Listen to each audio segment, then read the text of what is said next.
ఈ రాశి వారికి నూతన ప్రయత్నాలలో కార్యానుకూలత మరింతగా పెరుగుతుంది. కుటుంబానికి సంబంధించినటువంటి మంచి నిర్ణయాలను చేయగలుగుతారు. ఒకానొక సందర్భంలో రుణాలు పెరిగిపోయి ఆస్తులను అమ్మి అవి అప్పులు చెల్లించాలన్న ఆలోచనలు ఉన్నవారికి కాలం అనుకూలంగా మారుతుంది.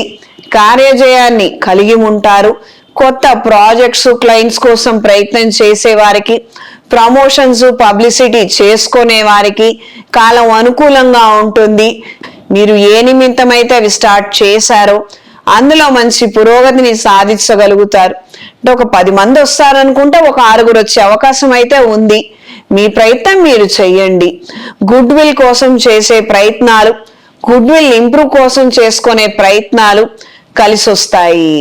వస్త్ర వ్యాపారస్తులకు, ఇనుము వ్యాపారస్తులకు కాలం అనుకూలంగా ఉంటుంది.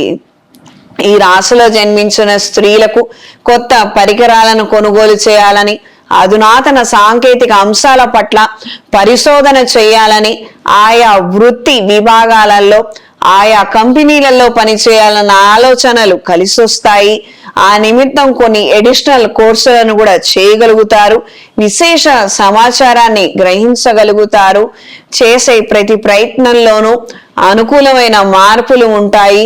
కార్యజయాన్ని సొంతం చేసుకోగలుగుతారు. విద్యార్థులు ఆలోచనల రీత్యా మార్పులు అవసరం. పెద్దవాళ్ళు చెప్పినట్టుగా మీరు నడుచుకోగలిగితే అనుకూలంగా ఉంటుంది. అక్కర్లేనటువంటి ప్రయత్నాలు, స్నేహితులు పెడుతున్నారు కాబట్టి నేను అదే సబ్జెక్ట్ తీసుకుంటాను, నాకు అదే కోతి కావాలి అన్న మూర్ఖత్వపు ప్రయత్నాలు మాత్రం చెయ్యొద్దు.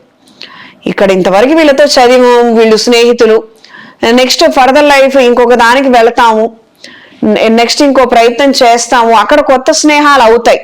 ఈ పాత స్నేహితులతోనే ఉండిపోవాలన్నటువంటి కాన్సెప్ట్ కావచ్చు, లేదా వాళ్ళు తీసుకున్నటువంటి సబ్జెక్టే మీరు కూడా ఇష్టం లేకపోయినా, పర్సనల్ గా ఏ ఒపీనియన్ లేకపోయినా అదే తీసుకోవాలన్న మూర్ఖత్వపు ఆలోచనలు కావచ్చు.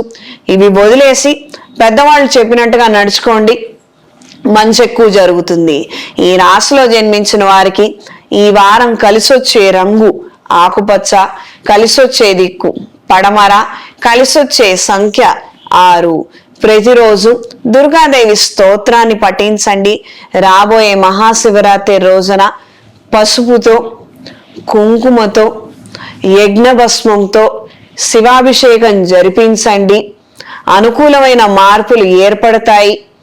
మాంగళ్య బలం పెరుగుతుంది. జీవిత భాగస్వామితో ఐక్యత మరింతగా పెరుగుతుంది.